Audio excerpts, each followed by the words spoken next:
서론 부분 읽어보세요. 우리는 지난 시간에 교회와 국가에 대한 신약의 관점에 관하여 살펴보았습니다. 이 시점에서 우리가 현재 그리스도인 개인이나 교회가 직면하고 있는 어떤 특별한 난제들을 다루기 전에 우리가 함께 숙고하고 있는 요점들을 요약하는 것이 우리에게 도움을 줄 것이라고 생각합니다. 첫째로 교회와 국가가 신약의 가르침 속에서는 전적으로 다른 구별된 영역이라는 것입니다. 신약 성경에는 교회가 국가를 또는 국가가 교회를 통제한다는 개념이 전혀 나와 있지 않습니다. 둘째로 복음의 새 포도주와 새 시대를 구약 성경과 그 가르침의 옛 병 속으로 집어넣으려고 하는 것은 잘못된 일이라는 것입니다. 그런 실수는 이스라엘 자손들의 입장이 특수하였다는 것을 알지 못한 데서 나온 것입니다. 셋째로 콘스탄틴 황제 때 일어났던 일은 신약 성경의 가르침에서 이탈한 일이었을 뿐만 아니라 초대교회의 실제 상황에서도 이탈한 일이었다는 것입니다.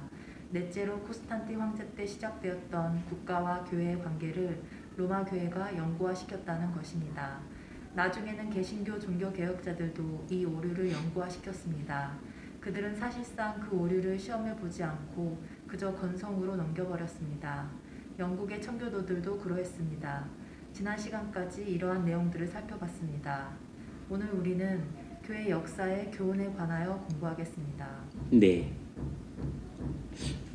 국가와 교회에 대한 관점에 대해서 그동안 배웠던 내용들을 몇 가지로 요약해 봤습니다. 첫째는 교회와 국가가 신약의 가르침 속에서는 완전히 구별된 영역이라는 것입니다. 두 번째는 복음이 새 포도주의 새 시대를 구약 성경과 그 가르침의 옛병 속으로 집어넣으려고 하는 것은 잘못됐다는 것입니다. 세 번째는 콘스탄틴 황제 때 일어났던 일은 신약 가르침뿐만 아니라 초대 교회에서도 이탈된 일이라는 것입니다. 넷째로 콘스탄틴 황제 때 시작되었던 국가와 교회의 관계를 로마 교회가 영구화시켜 왔다는 것입니다.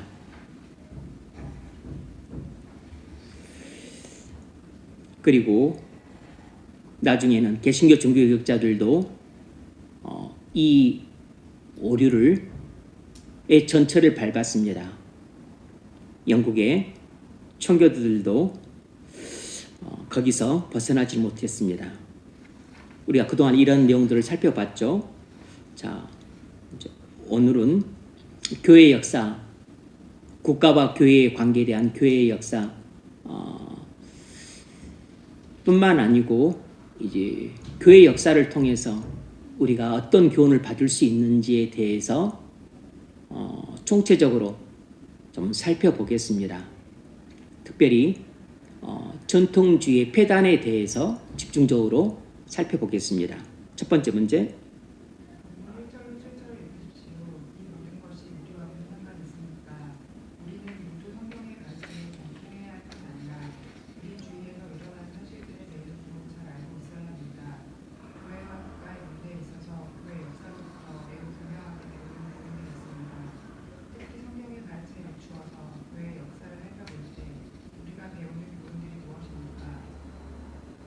네.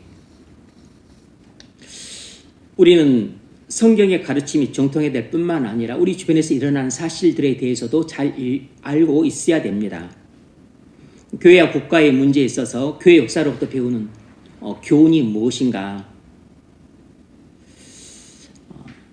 성경의 가르침에 비춰봤었을 때 우리가 교회 역사를 통해서 어떤 교훈을 배울 수 있는가?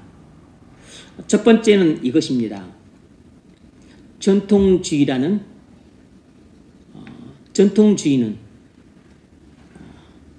대단히 위험하다는 것입니다. 우리가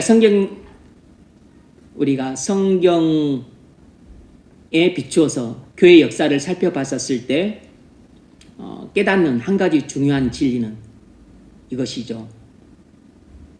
전통주의는 대단히 위험한 것이라는 것입니다. 첫 번째로 전통이 위험한 것이 아니라 전통주의가 위험합니다. 이 둘 사이의 차이는 무엇인가? 전통과 전통주의의 그 차이를 알아야 됩니다. 첫 번째로 전통은 무엇인가? 전통은 중립적인 성격을 갖고 있습니다. 그러니까 전통은 좋을 수도 있고 나쁠 수도 있습니다. 좋은 전통도 있고 나쁜 전통도 있어요. 과거를 무시하고 거부하는 사람은 매우 어리석은 사람입니다. 우리가 흔히 범하는 어리석음 중에 하나는 과거에 일어났던 일들이 오늘날 나와 관련이 없고 그리고 중요하지 않다고 생각하는 것입니다. 그래서 과거를 완전히 무시하는 행위는 전적으로 어리석은 행위입니다. 우리는 과거로부터 많은 교훈을 배울 수 있고 그리고 중요한 통찰을 얻을 수 있습니다. 그래서 우리가 과거를 잘 공부하게 되면 많은 유익을 얻을 수 있죠. 우리가 역사를 배우는 이유가 무엇이겠습니까? 그것이 우리가 오늘 살아가는데 유익이 안 되면 또 내일을 준비하는데 그것이 유익이 안 된다면 뭐하러 과거 역사를 그렇게 애써서 배우겠습니까? 우리가 고대사 그리고 또 중세사, 근세사, 현대사를 배우고 또 역사도 초대교회사, 중세교회사, 종교개혁사, 근대교회사, 또 현대교회사를 배웁니다. 뭐하러 그렇게 역사를 배우겠습니까? 유익이 되기 때문이죠. 무슨 유익이 될까요? 역사를 배우게 되면 우리 선조들이 저지른 실수와 오류 또는 훌륭했던 점, 성공했던 것 이런 장단점을 분석하면서 교훈을 얻을 수 있고 그리고 중요한 통찰을 받을 수 있기 때문에 많은 도움을 받을 수 있는 겁니다. 그래서 역사를 배우는 것이에요. 그래서 우리 문과 영역에 있어서 가장 중요한 세 가지 기초 학문이 중에 하나가 역사입니다. 문학, 그리고 사학, 그리고 철학 요 세 가지 문사철을 문과에서 가장 중요한 그 학문으로 꼽는 이유도 그만큼 인문학에 끼치는 영향이 지대하기 때문이에요.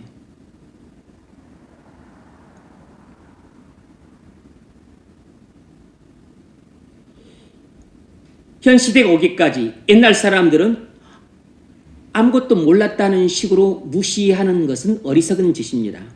살해입혀 인생 체험을 가진 사람들은 인생이 대단히 크고 어려운 것이라는 것을 압니다. 그래서 과거 사람들로부터 가르침과 통찰을 받아서 도움을 얻고자 하는 것이에요.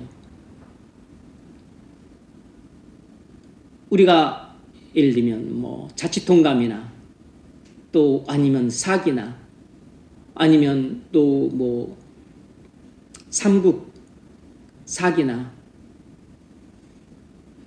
또 아니면 조선왕조 실록이나 그런 것들을 뭐하러 읽고 뭐하러 공부하고 뭐하러 연구하겠습니까? 단순히 그 과거에는 어떤 일이 일어났는가 역사적 사실만을 확인하기 위해서 또 필요하지만 그보다는 우리가 교훈을 깨닫기 위해서죠. 역사적인 성공과 실패, 승리와 패배, 또 장점과 단점, 그리고 또 오류와 그리고 훌륭한 점들을 공부함으로써 우리가 현 시대에 살아가는데 그리고 현재 직면한 문제를 해결하는데 과거로부터 통찰을 얻고자 하는 것이에요. 그리고 현재 우리가 살아가는데 이정표를 삼고자 하는 것이에요. 그리고 미래에 닥칠 문제들을 예견코자 하는 것입니다. 왜냐하면 역사는 다분히 반복이 되는 경향들이 있기 때문에 과거에 일어났던 일들이 오늘날에도 일어나고 그리고 미래에도 일어날 것이 뻔하기 때문입니다. 어떻게 해서 반란이 일어나서 왕조가 바뀌었다. 이것을 알아야 지금 우리가 세우고 있는 왕조가 반란을 그럼 어떻게 해야 막고 어떻게 해야 백성들이 지지를 받아서 왕조가 천년만년 이어가고, 그리고 또 어떻게 시대 변화에 낙오하지 않고 그 열린 자세로 또 개혁과 개방을 이루어서 경제 발전과 국가 성장을 이룰 것인가. 이런 그 중요한 교훈과 통찰을 과거로부터 배울 수 있는 거죠. 그래서 역사를 꾸준히 공부를 하는 것입니다. 이런 세상적인 이치가 교회에도 적용이 되는 거죠. 그래서 교회가 교회사를 배우는 것이에요. 두 번째는 세상은 변하지 않는다는 것입니다. 이것이 그리스도인의 기본 입장입니다. 세상은 자신이 변하고 있다고 생각해요. 하지만 성경은 인간이 타락한 이후 세상은 변하지 않았다고 말합니다. 표면적으로는 변했지만 죄 가운데 있는 인간은 본질적으로 하나도 변하지 않았습니다. 그러므로 인간과 세상은 타락 이후 본질적으로 하나도 변한 게 없어요. 모든 시대마다 같은 범죄를 저질렀고 같은 오류를 범했고 같은 이단에 반복해서 빠졌습니다. 그러니까 역사는 반복되는 경향이 있다는 것을 부정할 수 없어요.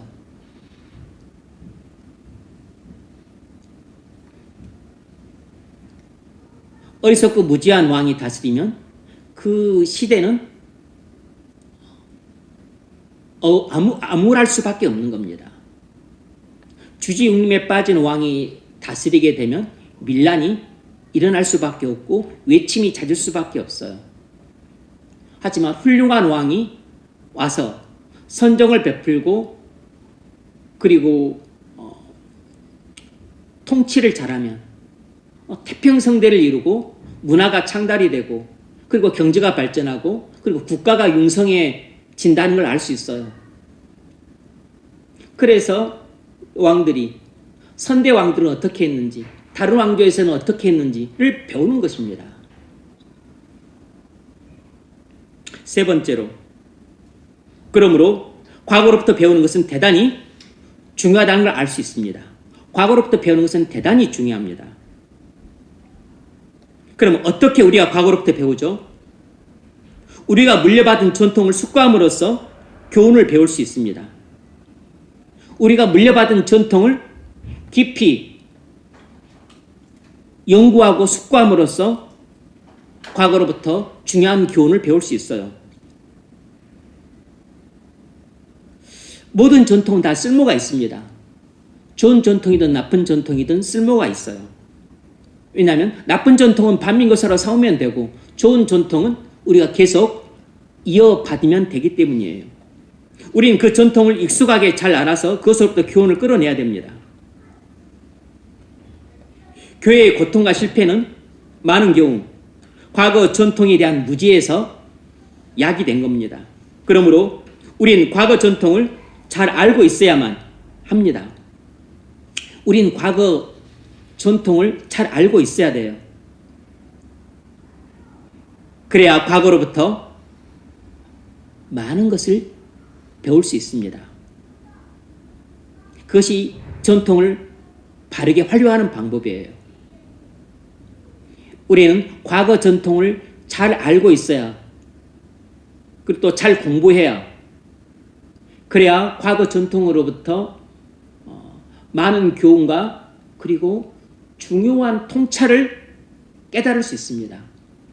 그때 우리는 과거 역사로부터 많은 유익을 얻을 수 있어요. 그런데 이제 안타까운 사실은 세상 역사가 주는 교훈 중에 하나는 인간은 역사로부터 아무런 교훈도 받지 못한다는 것을 역사가 교훈해주고 있다. 이런 역설적인 격언이 있습니다. 그만큼 인간이 똑똑한 것 같지만 어리석다는 반증이기도 합니다. 죄 가운데 있는 인간은 이렇게 겉으로 볼 때는 똑똑한 것 같지만 본질적으로는 어리석다는 거죠. 역사로부터 교훈을 받기 위해 그렇게 역사를 연구하는데 그런데 똑같은 죄를 짓고 똑같은 오류를 범하고 그리고 똑같은 이단에 빠지고 그리고 똑같이 예수님을 불신하고 하나님을 섬기지 않는 것입니다.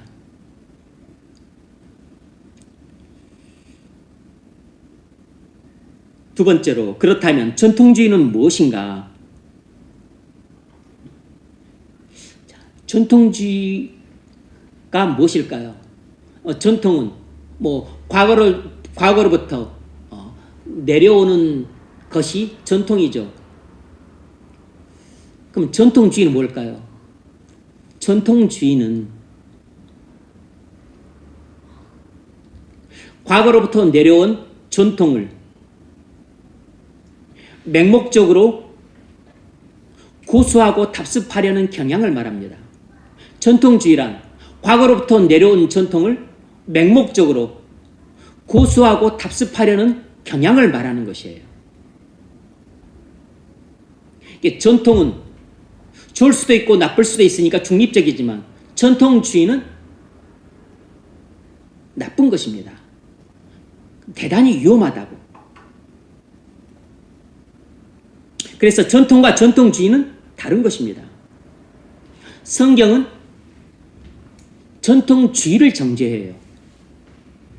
트러디션과 트러디셔널리즘이죠. 네. 트러디션 전통이고 트러디셔니즘인가? 네. 이 전통 아무튼 이즘이 들어가서 주의가 붙으면 많은 경우는 나쁜 성격의 것으로 전락이 됩니다. 예컨대 이런 것이에요. 율법, 이것은 좋은 것이죠. 율법주의, 이러면 나쁜 것입니다. 민족, 이거 좋은 것이죠. 민족주의, 이것은 위험한 것이에요.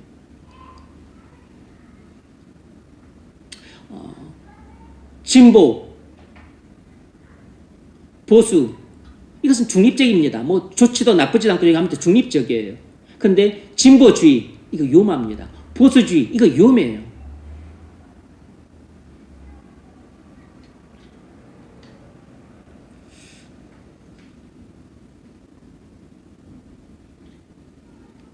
전통주의는 과거 교훈을 절대적인 것으로 높이는 경향입니다.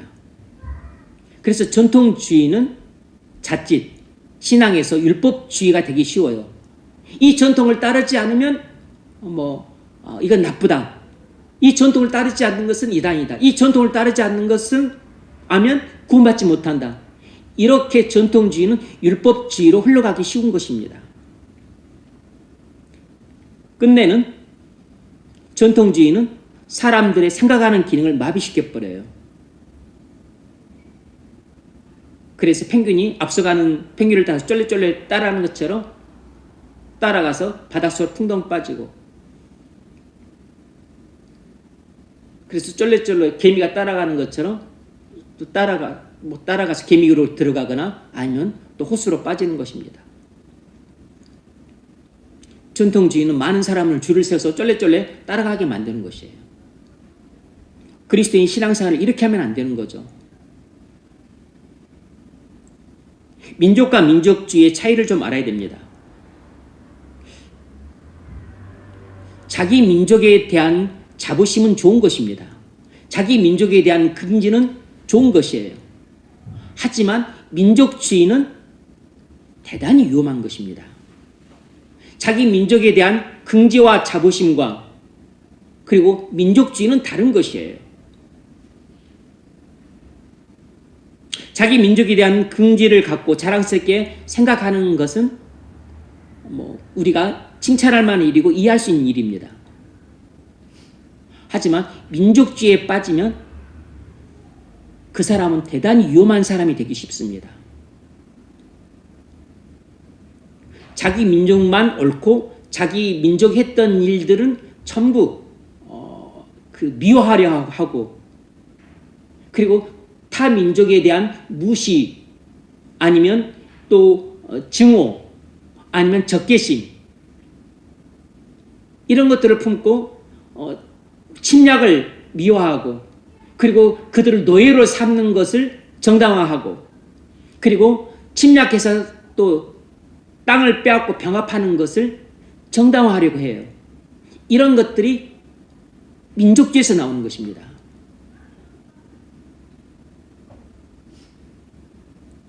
국가주의에서 나오는 것이라고. 제국주의에서 나오는 것이에요.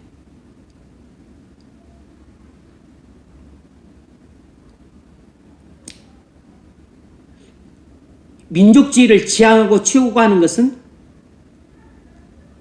잘못됐을 뿐만 아니라 위험한 일입니다.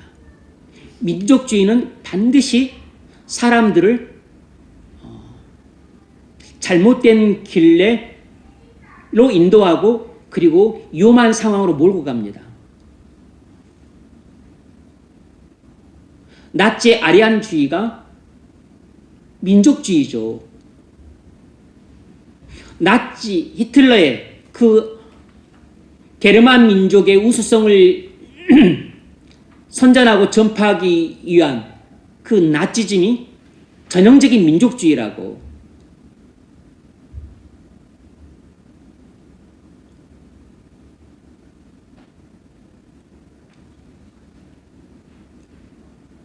인종주의는 민족주의와 다르지만 인종주의는 어찌 보면 아주 범민족주의라고 할 수도 있는 것이죠. 뭐 같은 백인종 안에서도 또 민족끼리도 또 치고받고 싸우지만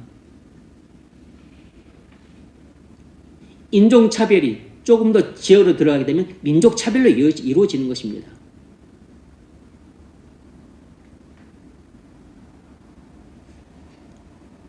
그래서 이렇게 민족주의는 히틀러의 사상을 오염시키고 그렇게 나치즘을 유발시켜서 그래서 세계를 그렇게 적화하려고 했던 겁니다.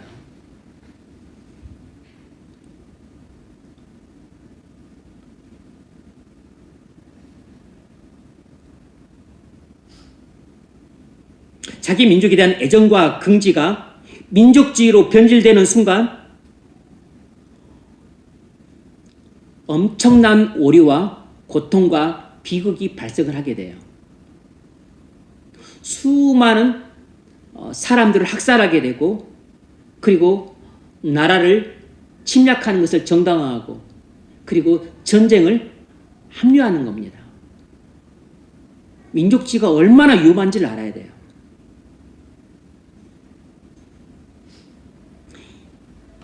이 세기에 발생했던 수많은 비극들은 민족주의 때문입니다. 그런데 20세기에 발생했던 1차 대전, 2차 대전 이런 것만이 아니에요. 지금도 현재 발생하고 있는 수많은 전쟁과 내전들, 그 국제적인 분쟁의 주된 원인은 전부 민족주의입니다. 이스라엘, 팔레스타인 이 분쟁도 그 저변은 민족주의예요. 그리고 아제르바이잔과 또 어디가 싸웠었죠? 아르메니아. 여기도 민족 간의 전쟁입니다. 그리고 예전에 루안다에서 일어났던 후투족, 투치족과 후투족. 이것도 민족 간의 학살이에요. 아프리카에 있는 수많은 민족들이 산재하는데 그 구분할 거 그냥 대충 제국주의가 다 선을 그어서 이렇게 나라를 만들어 놨기 때문에 거기도 끝없이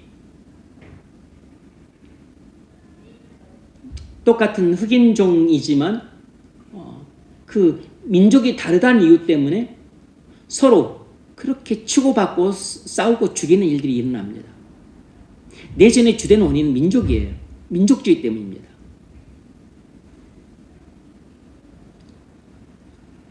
우리도 한민족 하잖아요. 왜 우리가 북한을 동포라고 생각하고 불쌍히 여깁니까? 한 민족이기 때문이에요.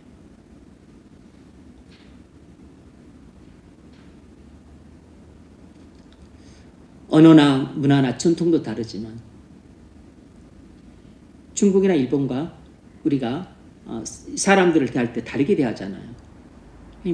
기본적으로 민족이 다르기 때문입니다. 일본은 대야족이고 저쪽은 한족이잖아요.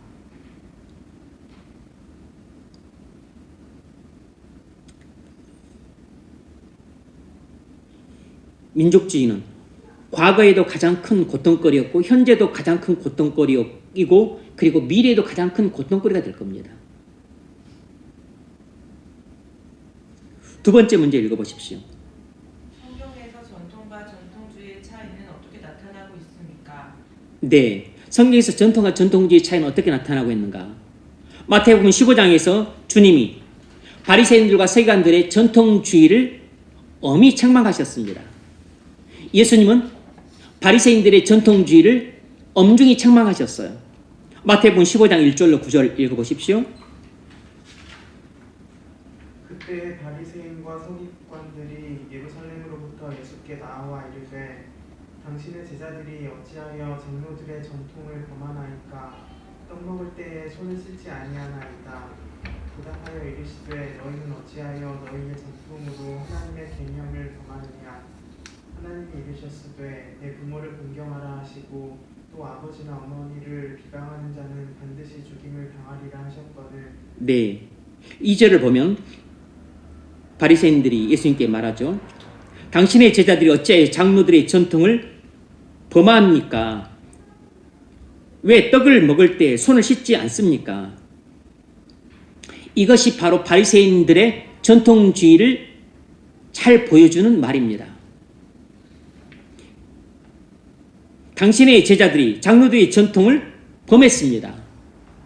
이것이 바로 전통주의라고. 왜 이렇게 말을 하죠? 장로들의 전통은 무조건 옳다는 생각을 전제로 하고 사고 있는 말입니다. 그러니까 바리새인들과 서기관들이 전통주의에 빠져 있는 것이죠. 그들이 갖고 있는 전통주의가 뭡니까? 떡을 먹을 때는 손을 씻어야 한다는 것이에요.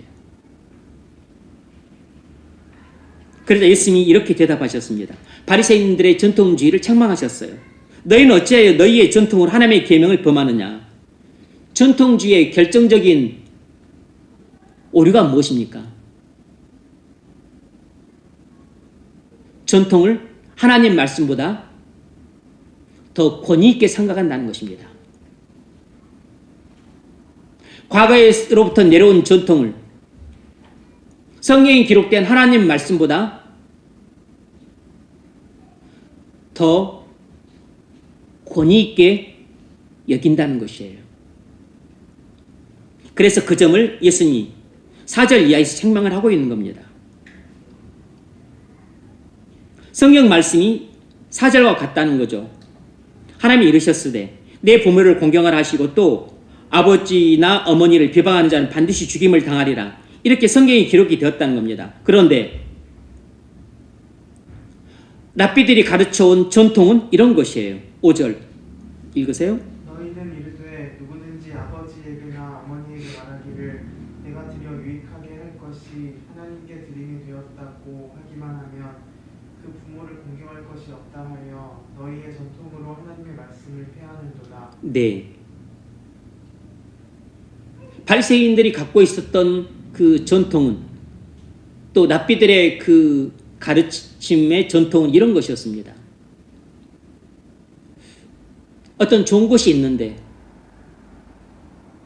부모님께 드리고 싶지 않아요. 그러면 하나님께 받침이 되었다고 고르반 이렇게 말하면서 하나님 그 부모님을 공경하지 않아도 전혀 죄가 되지 않는다고 랍비들이 가르쳐 왔던 겁니다. 그런데 이러한 랍비들의 가르침, 이러한 과거부터 내려온 전통은 성경 말씀을 어기는 것이라는 것입니다. 그러니까 성경 말씀을 어기는 랍비들의 가르침을 계속 고수하고 답습하려는 태도가 바로 바리새인과 서기관들이 가지고 있었던 전통주의예요. 그래서 전통주의는 필경 성경 말씀을 위배할 수밖에 없는 겁니다. 그래서 전통주의가 위험하다고 말하는 것이에요. 그런데 기독교 신학에서뿐만 전통주의가 틀리고 위험하다고 말하는 것이 아니고 일반 세상에서도 전통주의는 세상에서 일반적으로 통용되는 이성과 상식에 어긋나는 경우가 대부분이기 때문에 전통주의를 틀리고 위험하다고 말하는 것입니다. 그래서 트래디션과 트래디셔널리즘은 잘 구분을 해야 돼요.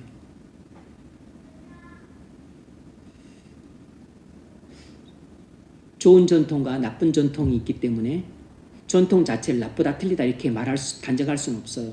하지만 전통주의는 무조건 나쁜 것입니다. 왜냐하면 전통주의는 과거로부터 내려온 전통을 옳으냐 틀리냐를 따지지도 않고 무조건적으로 맹목적으로 고수하고 답습하려는 태도이기 때문입니다. 아, 우리 집안 전통은 이런 것이야. 그러면 우리 집안 전통을 따라야 돼. 이게 바로 전통주의라고.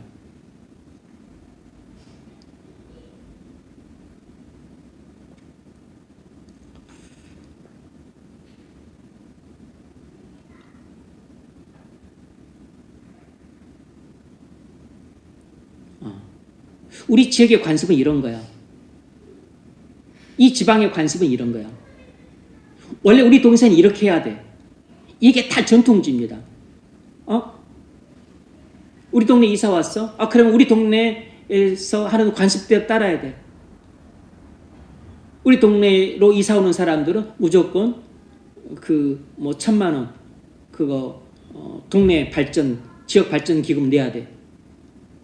이런 게 전통주의라고. 우리 지역 관습은 이런 거야. 이거 해야 돼. 이런 게 전통주의입니다. 우리 교회는 예전부터 이거 해왔어. 그러니까 그냥 시끄러 조용히 따라. 아니죠. 잘못됐으면 중단해야 되고, 그리고 지금까지 안 했던 거라도 옳은 것이고 유익한 것이면 할 수 있는 거죠.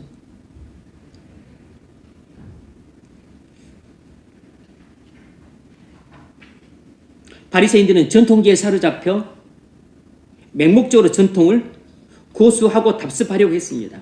그 결과 전통을 하나님 말씀보다 더 우위에 두었어요. 그래서 예수님이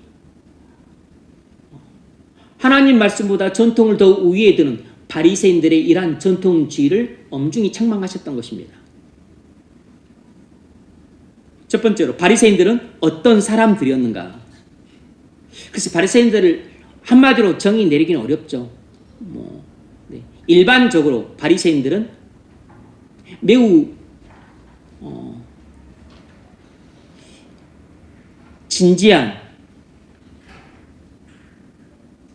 매우 진지하지만 영적 소경인 유대인 교사들이었습니다. 매우 진지하지만 영적 소경인 유대인 교사들이었어요. 통상적으로 유대인 바리새인들은 진지하고 그리고 영적인 소경이었다라는 이 상반된 성격을 좀 갖고 있어요. 매우 진지했지만 영적인 소경인 율법 교사들이었습니다. 그래서 바리새인들은 자신들이 진지한 유대인 교사로 하나님의 영광을 위해 살고 있다고 생각을 했습니다. 거짓말쟁이가 아니었어요. 하지만 그들은 영적인 소경이라 자기가 하는 일이 무엇인지 알지 못했습니다. 그래서 과거로부터 내려온 랍비들의 이 가르침과 그리고 고착된 전통을 계속 답습하려는 데만 관심이 있었어요. 그래서 예수님은 이 바리새인과 서기관들의 이런 전통주의의 폐단을 지적하고 책망했던 겁니다. 성경에서 위선자의 대명사가 누굽니까? 바리새인들이잖아요.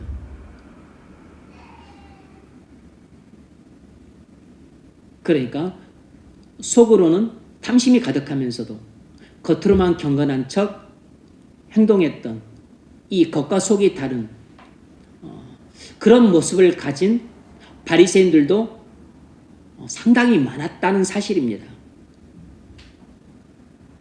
정말로 속은 진지하지만 또 영적 소경이었던 바리새인들도 많았고, 그리고 표리부동한 이런 위선적인 바리새인들도 많았던 겁니다.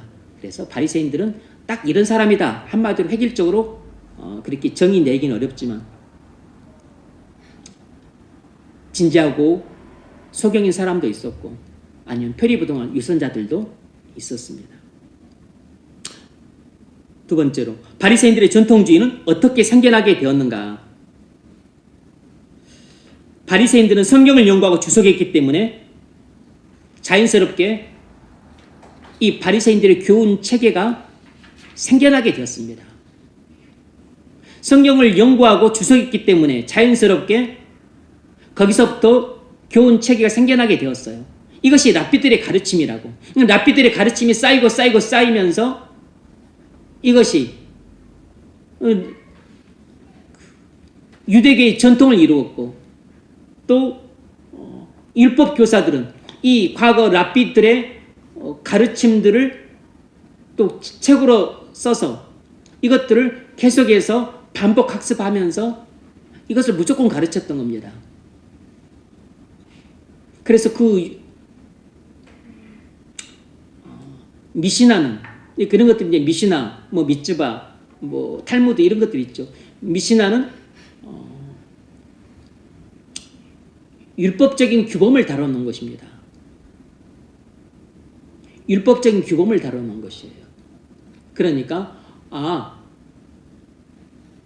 안식일을 성수하라고 사임이 해놨는데 안식일을 성수하려면 어떻게 해야 되는가? 그러면 안식일을 성수하려면 안식일에는 이제 예를 들어 말하라는 것입니다. 3kg 이상 되는 물건을 들고서 10보 이상 걸어가면 안 된다. 뭐 이런 식이에요.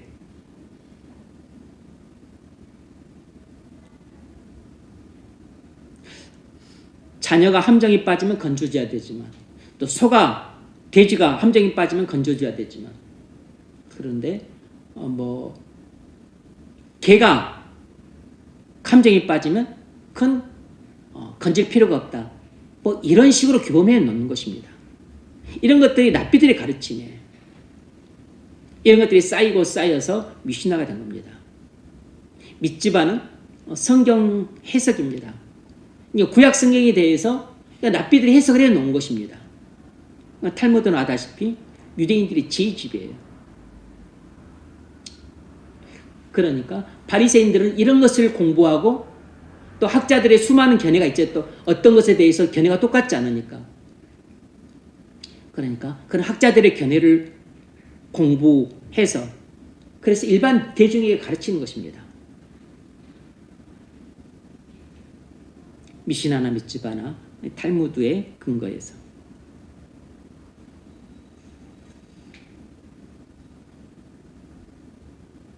그에 따라서 전통이 생겨났던 거죠. 주님 바리새인들이 자기들의 전통을 가르치는데 몰두하는 것을 책망하셨어요. 왜냐하면 성경을 가르치는 게 아니고 전통을 가르쳤기 때문입니다. 하나님 말씀을 연구하지 않고 랍비들의 가르침을 연구했기 때문이에요.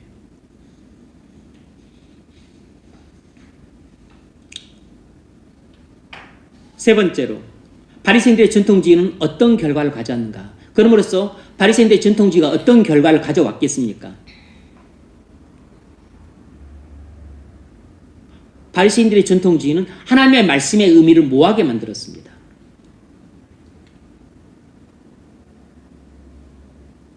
오히려 성경의 진정한 교훈을 가려버리고 말았어요. 이런 바리새인들의 전통주의는 하나님의 말씀의 의미를 모호하게 만들었습니다.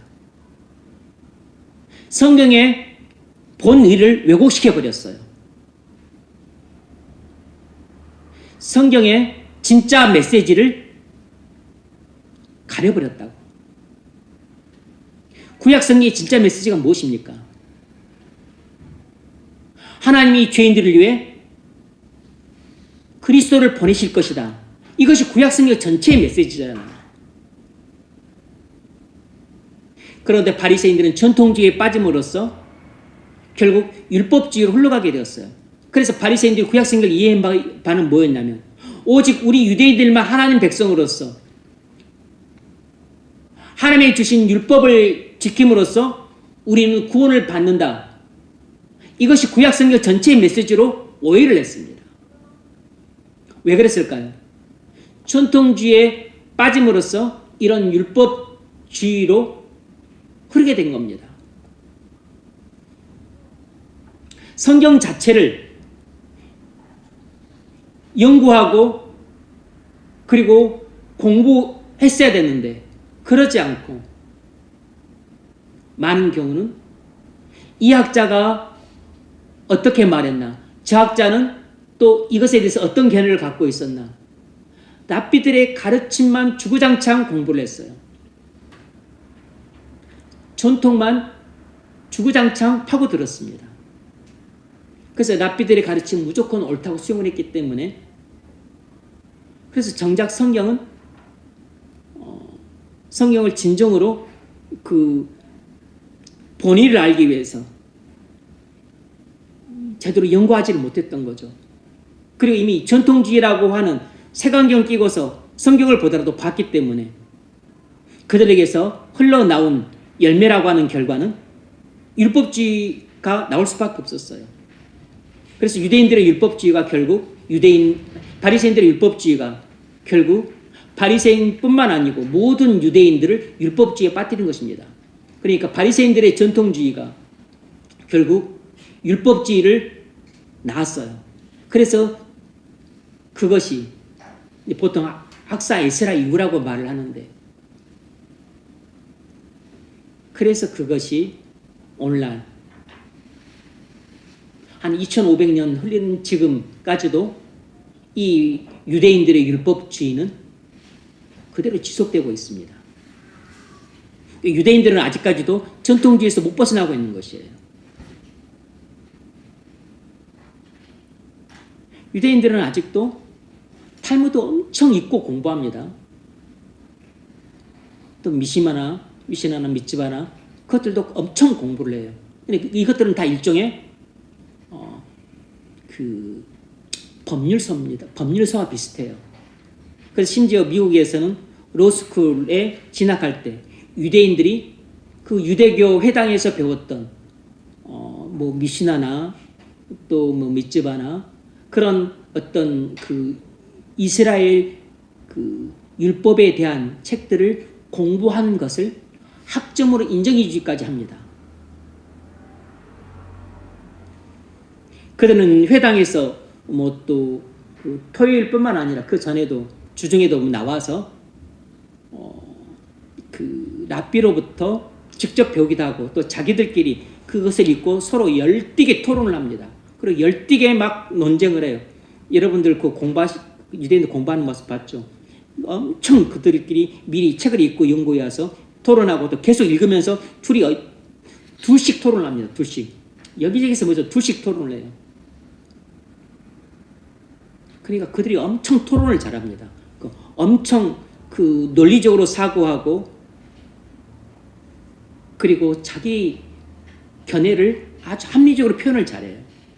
그래서 유대인들 중에 훌륭한 변호사들이 그렇게 많이 나오는 겁니다. 그런데 이런 유대인들의 전통주의가 신앙적으로는 율법주의를 가져왔기 때문에 지금 수천 년간 구약 성경을 바라보는 눈이 가려져 있는 겁니다. 그래서 사도 바울이 고린도후서 3장에서 하나님이 너희의 마음을 수건으로 덮었다 그랬어요. 그래서 성경을 볼 수 있는 눈이 가려진 겁니다. 전통주의는 성경을 보는 눈을 가려버립니다. 전통주의라고 하는 전통주의라고 수건은 아니지만 이 죄성이 전통주의라고 하는 수건으로 나타나서 유대인들의 마음의 눈을 가려버렸어요. 그래서 구약 성경이 핵심 메시지가 하나님이 죄인을 구원하기 위해 독생자를 구주로 보내실 것이다 라는 메시지를 읽어낼 수가 없었던 겁니다. 전통주의가 얼마나 위험한지 아시겠죠?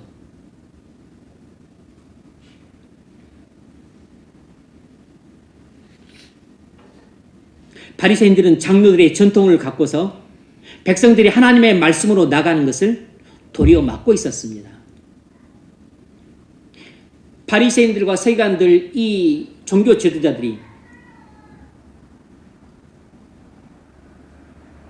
전통주의라고 하는 딱 장벽을 치고 있으니까, 그리고서 백성들을 하나님 말씀으로 인도를 하는 게 아니고 백성들을 전부 전통주의로 인도를 한 것입니다.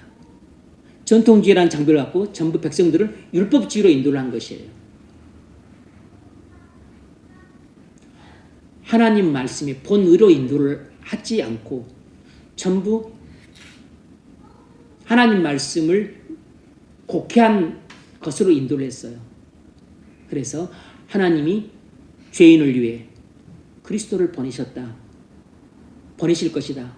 그러므로 우리는 그 그리스도의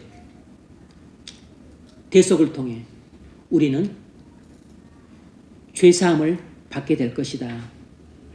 이렇게 가르쳤어야 됐는데, 하나님이 오직 만백성 중에 유대인만 사랑하셔서 우리를 하나님 백성 삼으시고 우리를 위해서만 하나님 율법을 주셨기 때문에 우리는 하나님의 율법을 목숨을 걸고 지키면 우리만 구원받는다. 이렇게 가르쳤습니다. 가르침이 어때요? 천양지차로 달라진 것입니다.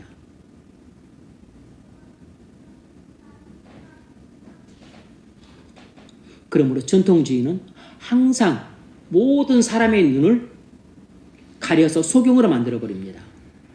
전통주의가 히틀러의 눈을 가려서 이런 나치즘이라고 하는 위험한 사상으로 발전한 것이에요. 전통주의가 바리새인들과 유대인들의 눈을 가리워서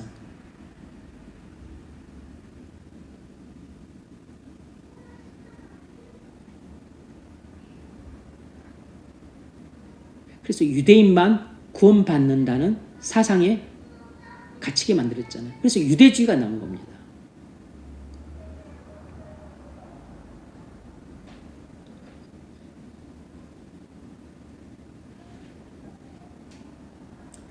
네 번째 문제 읽어보세요. 바리새인들의 가르침의 방식과 주님의 가르침의 방식의 차이는 무엇입니까? 네. 바리새인의 가르침과 주님의 가르침의 방식의 차이는 무엇인가? 바리새인들은 과거 유명한 랍비들의 이론을 소개하고 그리고 견해들을 소개하는데 관심이 많았습니다. 바리새인들은 과거 랍비들의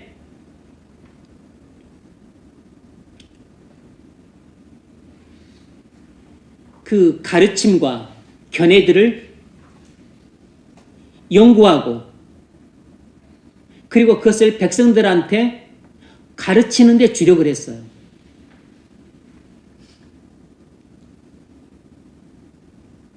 정작 성경 자체를 연구하고 그리고 묵상하고 그리고 주석하고 그리고 과거 학자들의 가르침이 맞는지 틀리는지 이런 것들을 점검하고 확인하려고 하지 않았습니다. 왜냐하면 전통주의에 빠졌기 때문에.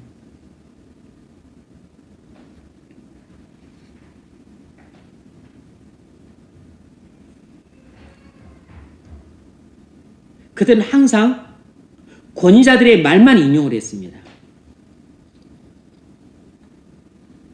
그래서 일반 백성들은 하나님의 율법을 제대로 배우지 못했어요. 이 바리새인들도 그들도 하나님 말씀을 사실상 제대로 배우지 못했습니다. 왜냐하면 랍비들의 가르침만 주구장창 반복해서 공부하고 또 외웠으니까. 그래서 바리새인들조차도 그리고 뭐 유대 백성들은 말할 것도 없고 성경 자체를 직접 대하지를 못했습니다. 성경 자체를 직접 그들이 공부하지 못했어요. 이것은 중세교회의 폐단과도 비슷해요. 중세교회도 사제들만 성경을 소유했고 성경이 금서라 일반 백성들은 성경을 소지도 못했습니다. 사람들이 멋대로 해석한다고 해서 일반 백성들은 일반 교인은 소지도 못하게 했고 사제들만 소지를 하고 사제들만 성경을 읽겠는데 문제는 대부분의 사제들이 무식하고 무지해서 성경을 읽지도 않고 연구하지도 않았습니다. 그리고 설교도 제대로 하지 않고 교회법만 강론을 했어요. 그리고 예식 중심의 그 미사였기 때문에 미사는 말 그대로 일종의 제사잖아요. 그 예식 중심이기 때문에 설교가 중요하지 않았습니다. 진리를 가르칠 기회가 없었습니다. 그리고 사제들조차도 복음을 몰랐고 진리를 몰랐습니까? 그러니까 중세 로마 교회는 어떻게 했을까요? 중세 로마 교회와 완전히 전통주의죠. 전통주의 그 자체인 겁니다. 지금도 로마 교회는 완전히 전통주의예요. 과거 공회에서 내려진 결정들은 무조건 옳다고 믿고 그대로 수용을 하고 있습니다.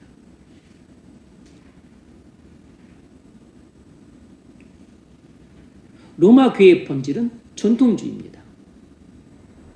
중세교회가 가장 잘 보여주고 있는데 지금 로마 교회의 본질은 하나도 바뀌지 않았어요. 여전히 전통주의입니다. 그래서 로마 교회는 교회가 성경보다 더 위에 있어요. 성경이 최고 절대 권위가 아니고 교회가 최고 절대 권위입니다. 그래서 교회가 성경을 어떻게 해석했느냐 하는 전통을 계속 고수하고 답습을 하는 것입니다.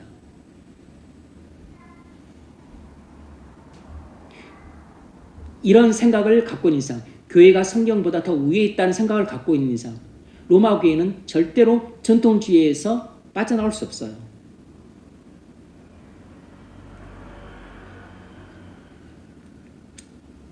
반면에 예수님은 오셔서 백성들을 직접 하나님 말씀을 가르쳤습니다. 그래서 백성들은 예수님 말씀이 바리새인들과 달리 권세가 있다는 것을 느꼈고 그리고 즐겁게 들었다 그랬어요. 마가복음 12장 37절에서 예수님 말씀을 듣고 그들이 권세를 느끼면서 그들이 즐겁게 들었다고 했습니다. 그러니까 바리새인들의 가르침은 주주주의적인 것이었지만 바리새인들의 가르침은 주지주의적인 것이었지만 예수님의 가르침은 하나님 말씀 그 자체를 알기 쉽게 풀어준 것입니다. 그리고 그들의 삶의 현실에 적용을 시켜준 것이에요.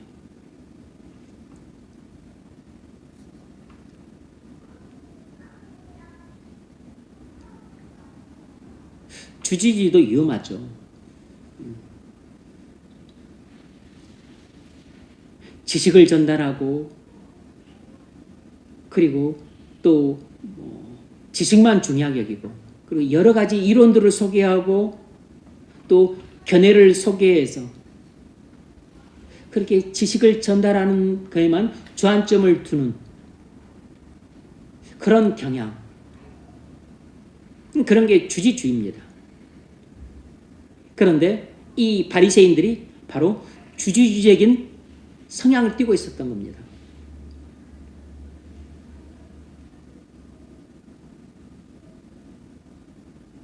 학자들의 설교가 주지주의적인 성향을 띠기 쉬워요. 우리 교단에서 거기 이단으로 정죄해야 된다고 헌의가 들어왔던 그 어떤 타 교단인데 그 타 교단의 그 목사님의 설교도 보면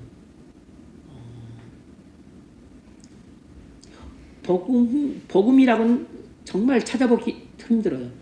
뭐 그 진리도 거의 없고 그리고 거의 어떤 시사적인 이슈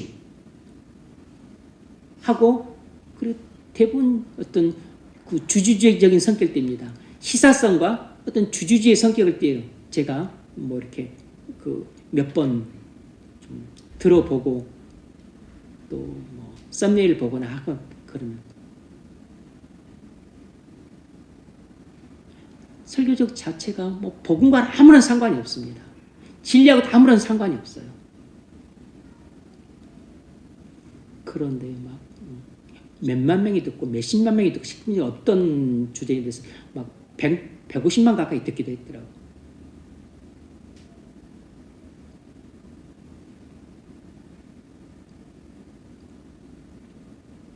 우리 교단에서 끊임없이 이단성이 있다고 허니가 들어와서 이단으로 정죄된다고 그렇게 허니가 들어온 교회가 그 목사님이세요.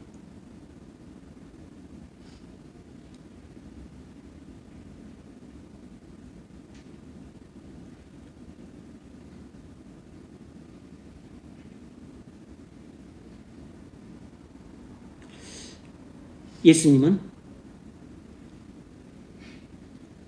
성경을 펼쳐서 성경 속에 담겨있는 하나님 말씀을 끄집어내어 그것을 알기 쉽게 풀이해 주시고 그리고 그것을 백성들의 삶에 적용시켜 주셨습니다.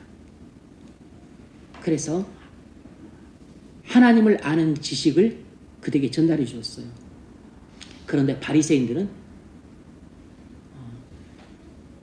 뭐 미시나나 뭐 밑집아나 탈부드 이런 것들을 예를 들면 펼쳐서 그 속에서 학자들의 이론이나 견해를 끄집어내 가지고 백성들에게 그것을 소개하고 그걸 가르쳤습니다. 그걸 들으니 어떻게 하나님을 아는 지식을 올바르게 배울 수 있었겠어요? 유명한 학자들의 가르침만 들었지. 그런데 예수님은 하나님이 어떤 분이신지를 알게 해주셨죠. 그래서 예수님은 설교를 했던 것이고 바리새인들은 일종의 강의를 했던 겁니다.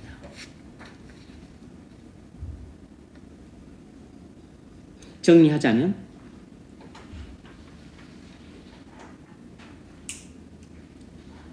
이 바리새인들에게 있어서는 이 유대인들에게 있어서는 전통주의가 되었습니다.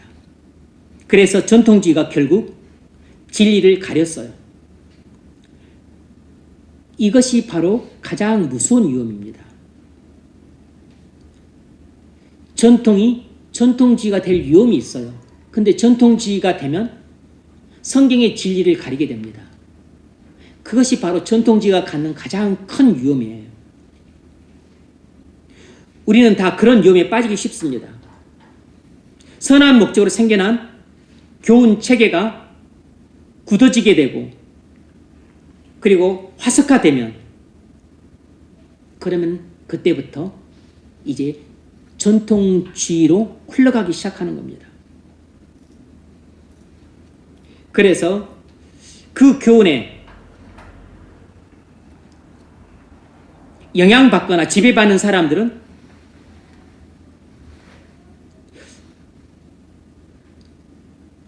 흔히 다른 것은 생각하지 않으려고 해요.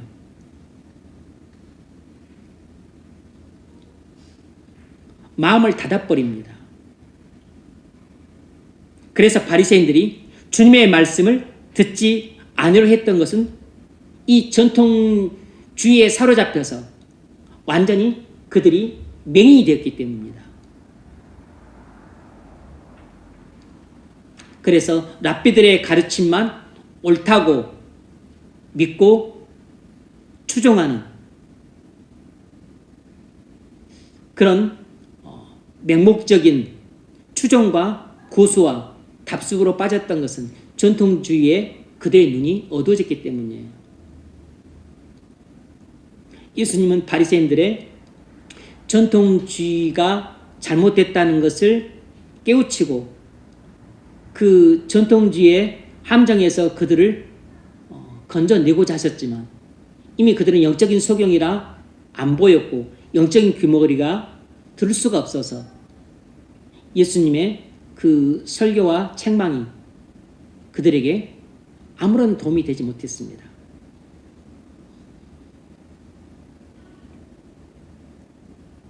주님은 바리새인들의 관점이나 체계에 맞지 않는 말씀을 하셨어요. 그들의 교훈이나 사고 방식과는 전혀 다른 말씀을 하셨습니다. 그리고 그들이 그처럼 고수하는 전통을 따르지도 않으셨어요. 그러자 그들은 주님을 이단의 개수라고 몰아붙였습니다. 그래서 주님을 반대하고 거부하고 비난했어요.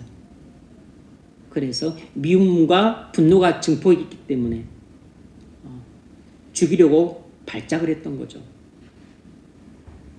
많은 경우 전통주의자들은 잘못된 확신에 사로잡혀서 다른 가르침으로 도전을 받으면 두려움과 반발심이 일어나서 옳은 가르침을 쌍수를 들고 반대를 합니다.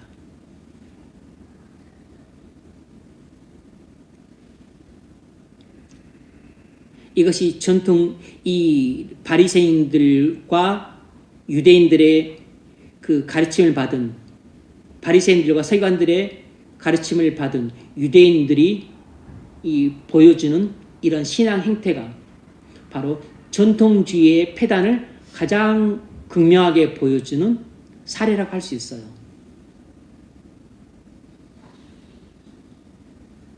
전통주의는 기독교 신앙 안에서도 큰 폐단을 야기하지만 일반 세상에서도 엄청난 폐단을 야기합니다. 그래서 전통주의는 신앙에서도 일반 세상에서도 극도로 위험한 성향입니다.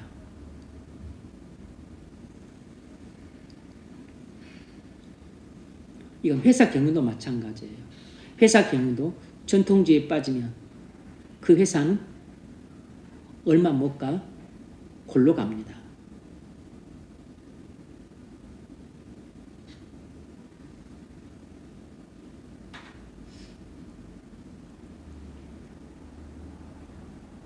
제가 경영 컨설턴트는 아니지만 요즘 삼성의 위기라고 해요. 왜 삼성이 위기에 빠졌을까요?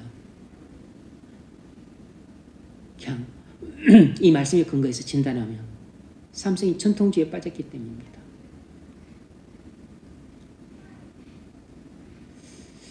중요한 결정을 내리는 임원이나 CEO들이 혁신을 거부해요.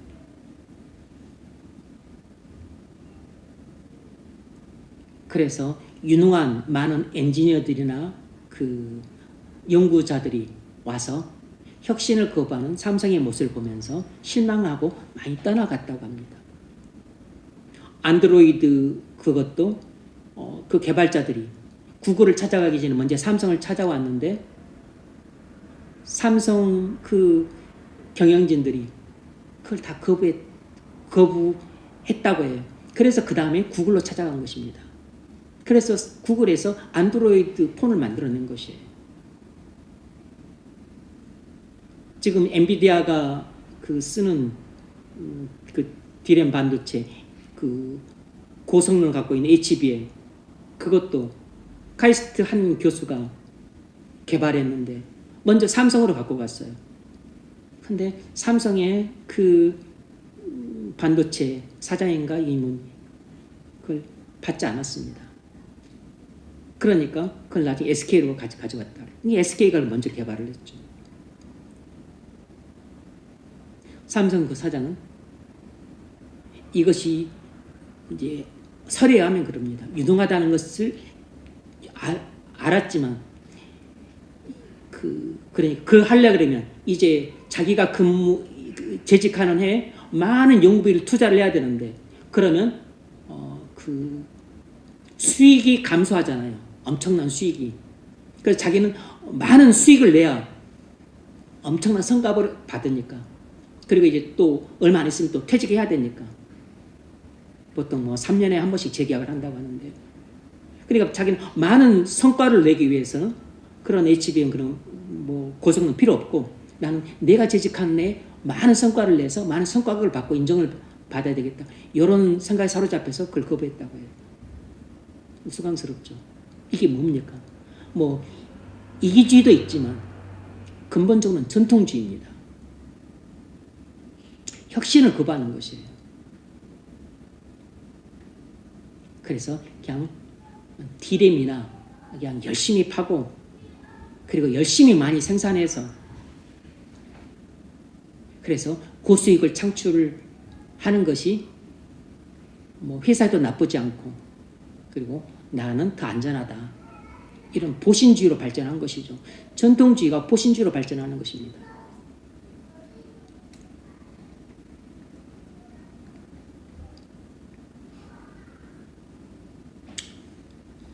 몇 가지 예를 들자면 마틴 조스 목사님이 성경 교리를 교회에서 설교하고 있을 때 어떤 사람이 정기적으로 청종을 했습니다.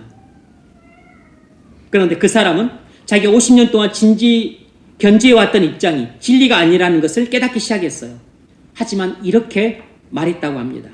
목사님, 제 입장을 바꾸기에는 이제 너무 늦었어요.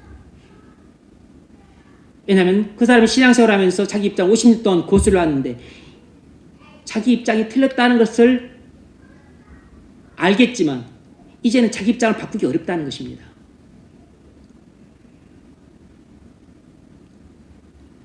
전통주의에 남아있는 것이 편안합니다. 그게 편안하다고. 사장들은 예전 해왔던 것을 그대로 하는 게 편안해요. 임원들도 새로운 것 안 하고 예전에 하던 것을 그대로 하는 게 편안합니다. 그러니까 위험성 있는 안드로이드 받아들여서 뭐 새로운 거 개발하고 HBM 받아들여서 새로운 것도 개발하고 투자하고 실패하는 자기가 책임을 져야 되고 그런 거 싫어하는 것이에요.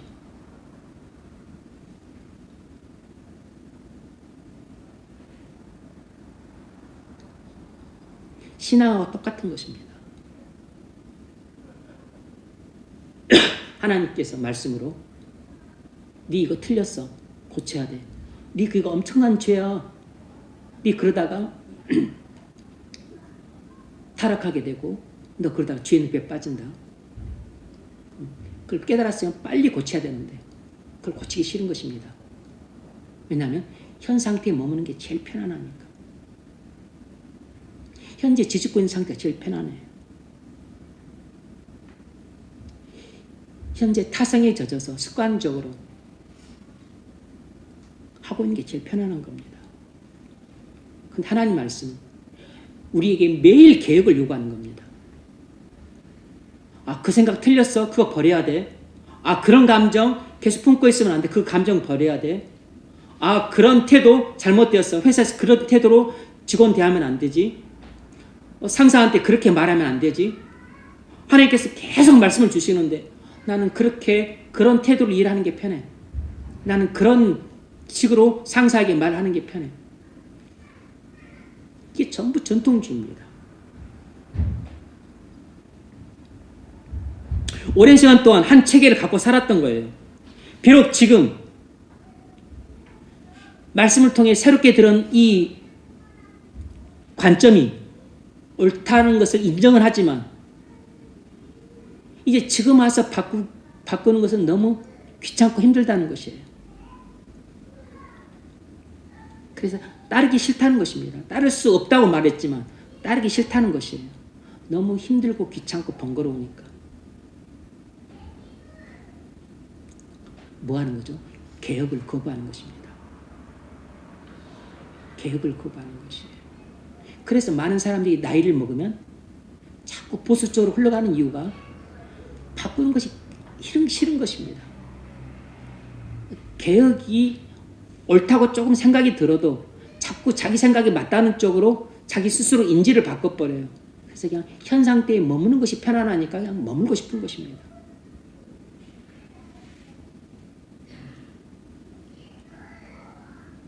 개혁을 하려면 마음이 열려야 됩니다. 생각이 열려야 돼요. 의식이 열려야 됩니다.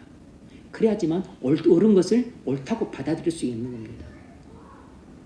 근데 이것이 옳은 것 같지만 현재 내가 갖고 있는 생각이 틀린 것 같다 할지라도 이게 딱 반작용을 일으키면 뭐 옳은 것도 있지만 이렇게 틀린 것도 있고 부작용이 있을 수도 있어. 내 생각이 틀린 것 같지만 맞다는 쪽으로 자꾸 내 스스로를 날 속이게 돼요. 그래서 현 상태에 계속 머물러 가는 겁니다. 이런 것이 전통주의예요.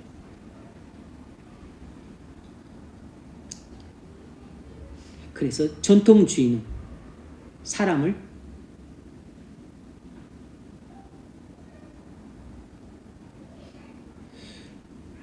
보수적인 성향을 갖게 만들기 쉽고 이게 이보다 더 나쁘게 바뀌면 완전히 수구적으로 만들어 버립니다.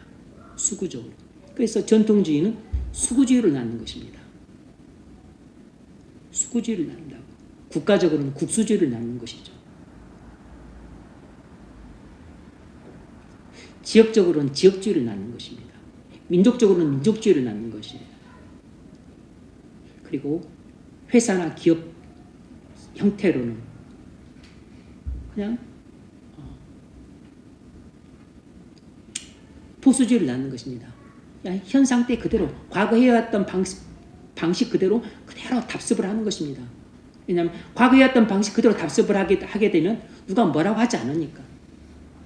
일만 나지 않으면 누가 뭐라고 하지 않으니까. 근데 무슨 새롭게 일을 했다가 사단이 나면 그때는 야단 맞으니까. 그 사람이 전통주의에 빠져 있었기 때문에 자기 입장이 잘못됐다는 알아도 고치려 들지 않았다는 겁니다. 두 번째는 로마 교회 사람들은 완전히 전통주의자들입니다. 로마 교회 자체가 전통주의예요. 그래서 그들은 성경으로 나가지 않고 교회의 가르침과 전통만 계속 고수하고 답습합니다. 그들은 교회를 성경보다 더 권위 있다고 여기기 때문에 교회가 성경을 해석하는 것을 그들이 버릴 리가 없는 겁니다. 이것은 로마 교회는 근본적인 문제는 뭐냐면 권위의 문제예요. 로마 교회의 근본적인 문제는 권위의 문제라고. 그래서 이 종교개혁의 첫 번째 모토가 오직 성경인 겁니다.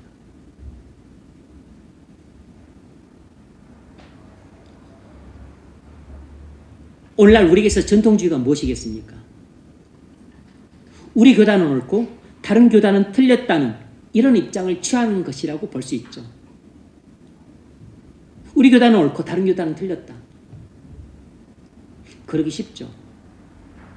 우리나라는 옳고 다른 나라는 틀렸다. 우리는 그런 입장에 있기가 쉬워요.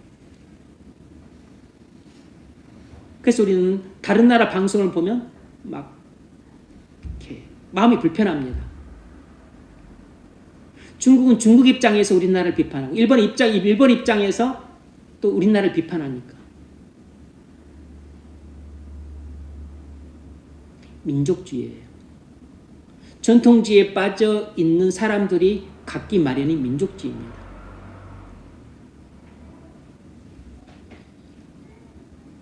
칼빈이 틀렸다고 말하는 것을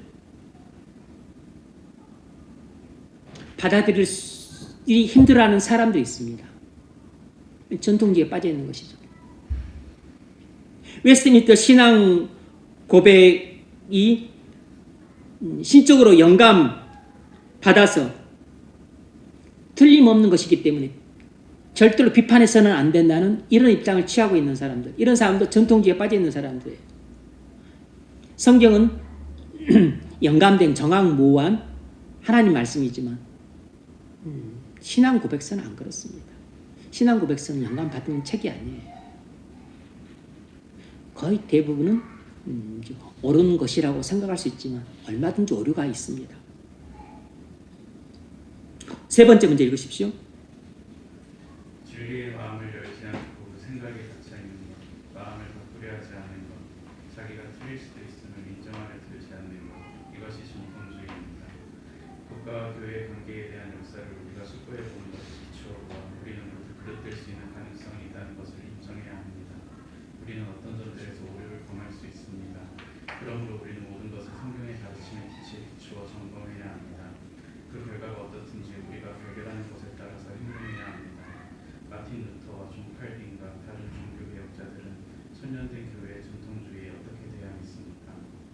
네. 루터와 칼빈과 종교개혁자들은 천년의 교회의 전통주의에 어떻게 대항했는가?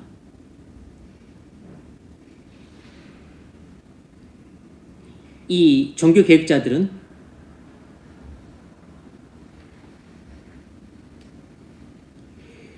로마 교회가 천년간 고수해왔던 전통에 매이지 않으려고 했습니다.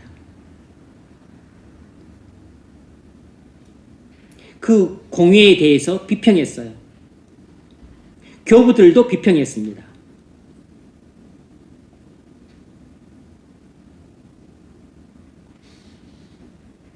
로마 교회는 교부들을 인용했지만 종교개혁자들은 교부들을 인용하기도 했지만 비판하기도 했어요. 종교개혁자들의 주된 관심은 성경이 무엇을 말하는가 있었지만 로마 교회 주의자들은 과거 공회에서 무슨 결정을 내렸는가, 교부들이 무슨 말을 했는가, 교황이 어떻게 말했는가, 이런 데에만 관심을 두었습니다. 전형적으로 로마 교회는 전통주의에 빠졌던 거죠. 바리새인들과 유대교가 전통주의에 빠졌던 것과 너무 흡사합니다. 반면에 예수님은 성경이 무엇을 말하는가에 관심을 두었던 것처럼 종교개혁자들도 성경이 무엇을 말하는가에 관심을 두었어요. 그래서 예수님도 성경제일주의였던 것처럼 종교개혁자들도 성경제일주의였습니다. 그래서 종교개혁의 5가지 모토 중에 첫 번째가 오직 성경이에요. 그러니까 종교개혁자들과 로마주의자들의 결정적인 차이점은 바로 성경을 최고 권위에 두었다는 점에 있어서 차이가 나는 것입니다. 로마 교회주의자들은 교회를 최고의 권위에 둬요. 그러나 종교개혁자들은 성경을 최고의 권위에 둡니다. 여러분 신앙생활 할 때 최고의 권위는 여러분 생각도 아니고 부모도 아니고 목사도 아니고 그리고 훌륭한 그 종교개혁자들도 아니고 오직 성경만이 최고의 권위가 되어야 됩니다. 그러기 위해서 진리를 배우고 그러기 위해서 지금 우리가 성경을 공부하고 있는 것이에요. 그러기 위해서 우리가 교리를 공부하고 있는 겁니다. 자, 적용 좀 읽어보십시오. 여러분은 복음주의 전통에 대한 충분한 이해를 갖고 있습니까? 여러분은 신앙과 삶에 있어서 어떤 부분에서 전통주의에 빠져 있다고 생각하십니까? 네. 오늘날에는 복음주의가 많이 오염이 되었고 또 옛날 복음주의와 달리 요즘엔 또 뭐 사실상 신복음주의라고도 볼 수 있는데 자유주의 신학에 많이 물들어 있어서 이제 미국의 실용주의도 많이 가미가 되었고 자유주의 신학에도 오염이 되었고 그래서 이제는 복음주의라는 말이 우리가 무난하게 받아들이기가 좀 어려운 말이에요. 뭐 개혁주의는 거의 장로교주의이기 때문에 좀 협소한 용어이긴 하지만 그래서 우리는 개혁주의라는 용어를 많이 쓰죠. 어쨌든 간에 유대인들에게도 전통주의가 있었고 로마 교회도 전통주의가 있었다면 얼마든지 프로테스탄트 안에도 전통주의가 잔존할 수 있습니다. 그리고 전통주의는 우리의 타락한 본성에서 자연스럽게 나오는 것이기 때문에 누구든지 전통주의에 빠질 수 있어요. 세상은 전통주의에 빠지기가 아주 쉽습니다. 그런데 그리스도인도 또 교회도 전통주의에 빠지기가 쉬워요. 왜냐하면 우리가 익숙한 것을 편안해하니까.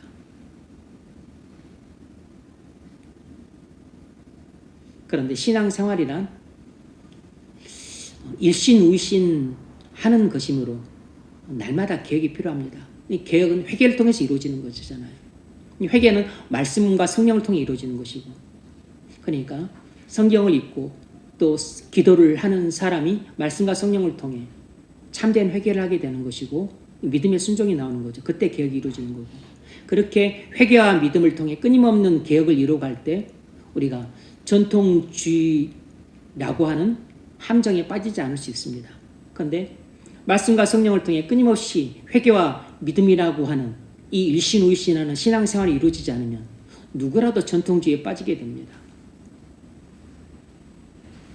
그래서 훌륭하게 신앙생활을 하시고 목회하셨던 목회자분들 중에서도 말년에 가서는 이상하게 전락하게 되거나 또 온 교회가 반대하고 헌법에서도 금지하고 그리고 또 일반 세상 국민들도 다 지탄했던 이 목회자 세습, 자기 아들에게 세습하는 거, 그럼에도 불구하고 그렇게 목회를 훌륭하게 잘하셨던 것 같은 목사님들도 나중에는 그렇게 지탄을 받고 총회에서도 반대를 하고 하는데 꼭 아들에게 세습을 기어코 하고 해야만은 그런 경우들을 보게 되죠. 왜 옛날에는 됐는데 지금은 안 되냐.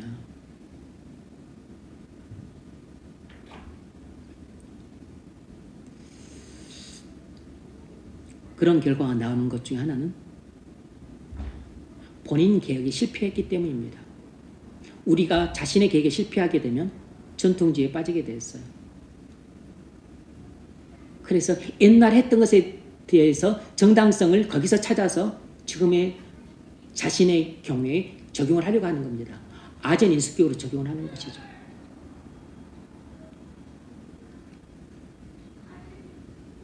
자신을 개혁하는 사람은 전통주의에 빠지지 않습니다.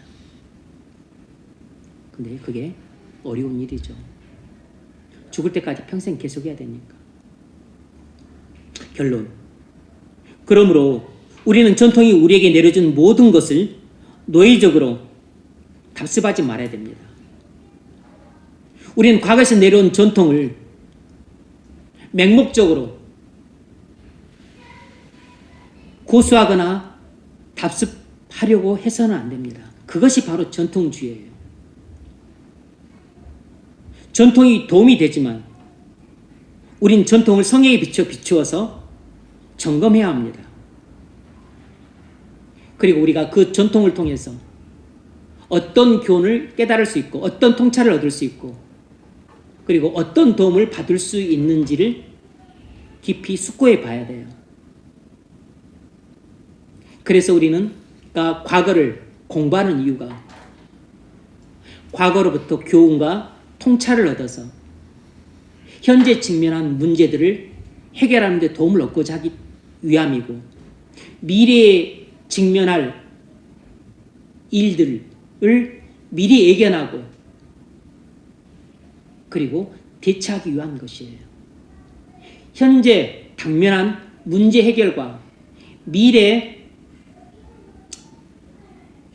도래하게 될 문제가 무엇인지를 예견하고 그에 대한 대비책을 마련하기 위해서 우리가 과거 역사를 공부를 하는 것입니다. 과거에 일어났던 일은 현재에도 일어나고 있고 미래에도 일어날 것이 뻔하기 때문에. 그래서 폭군이 실정을 하게 되면 어떻게 반란이 일어나게 되고 또 반란이 일어나면 어떻게 왕조가 또 마감을 하게 되고 성군이 어떻게 어떻게 해야 선정을 베풀고 선정을 베풀면 또 신하와 백성들은 어떻게 일어나게 되고 어떻게 국가가 융성을 하는지 이런 것들을 이제 배우는 거죠. 어떤 법과 제도를 실시했었을 때 무슨 일이 일어나고 또 무슨 폐단이 발생을 하는지 이것들을 공부를 하는 겁니다. 이런 것들이 제왕학이죠. 그런 것들을 열심히 공부를 해야 되니까 왕들이 바빴다고. 제왕학을 해야 되니까. 선정을 베풀기 위해서 또 성군이 되기 위해서. 근데 그런 걸 안 하고 술만 퍼마시면 폭군이 되고 폭정을 할 수밖에 없는 겁니다. 근데 그런 사람을 또 지지를 하는 사람들이 있어요. 전통주의에 빠진 사람들입니다. 개혁을 거부하는 사람들이에요.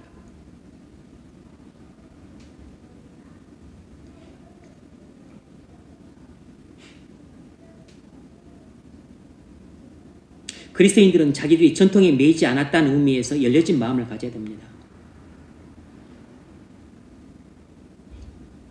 전통주의에 빠져있는 사람들은 전부 마음이 닫힌 사람들이에요. 개혁을 거부하는 사람들입니다.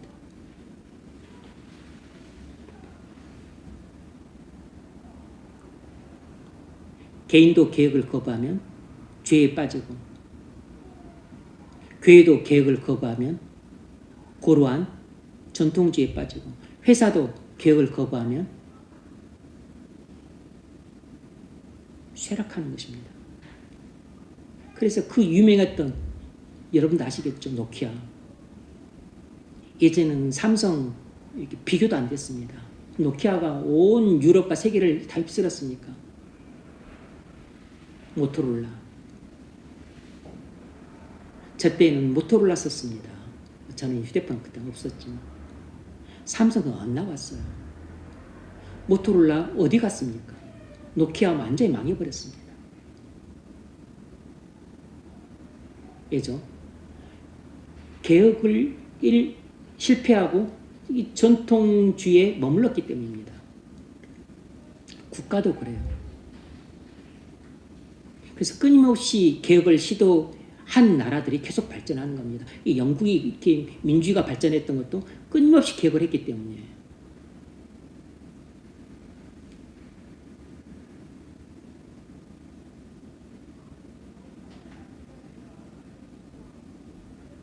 성경에 대한 이해의 빛으로 모든 걸 평가를 해야 됩니다. 그래서 우리 개인의 신앙생활, 또 우리 교회가 하는 일, 모두 성경의 빛으로 점검을 해야 됩니다. 그리고 우리가 국가를 바라볼 때도 성경의 빛에서 국가를 바라봐야 돼요. 정치인이나 정치 행위를 바라볼 때도 성경에 비추어서 평가를 해야 됩니다.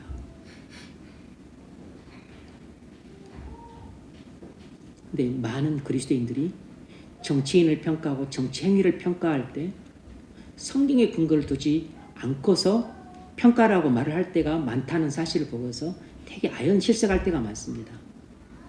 목사들도 그래요. 성경이 어디 갔나요? 우리의 기준은 교회, 우리 자신의 신앙생활이나 교회 일을 평가할 때뿐만 아니라 세상을 평가하고 정치인을 평가하고 정치 행위를 평가할 때도 성경의 근거를 둬야 되는데 성경의 근거를 하지 않습니다. 그리스도인의 모든 신앙과 행위의 판단 기준은 성경이에요. 성경. 정치인이면 그가 공평과 정의의 실행을 위해서 하나님의 사역자로서 일하고 있는가를 봐야 됩니다. 훌륭한 믿음의 선조들이 교회와 국가의 관계에 대한 문제를 성경의 빛에 비추어서 평가하지 않고 전통 그대로 넘겨받았습니다. 누가 그랬죠? 루터가 그랬어요. 찌빙글가 그랬습니다. 칼빈이 그랬어요. 영국의 청교도들도 그랬습니다.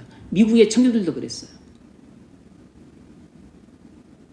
우리가 그렇게 신망하는 그 훌륭한 믿음의 선조들도 로마 교회의 그 전통주의에서 벗어나지 못했어요.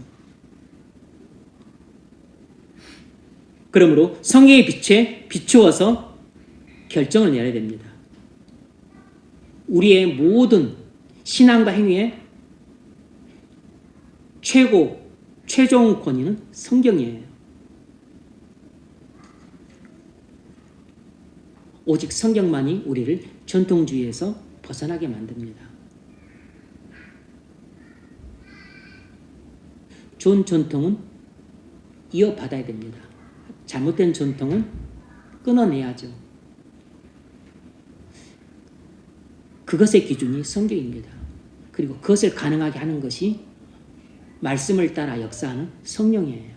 그러므로 말씀과 성령을 통해서 신앙의 지도를 받을 때 우리가 올바른 전통은 개성을 하고 잘못된 전통은 끊어냄으로써 전통주의에 빠지지 않고 일신우이신하는 그런 개혁하는 삶을 살아갈 수 있습니다. 그런 성도가 될 수 있기를 주의 이름으로 축원합니다.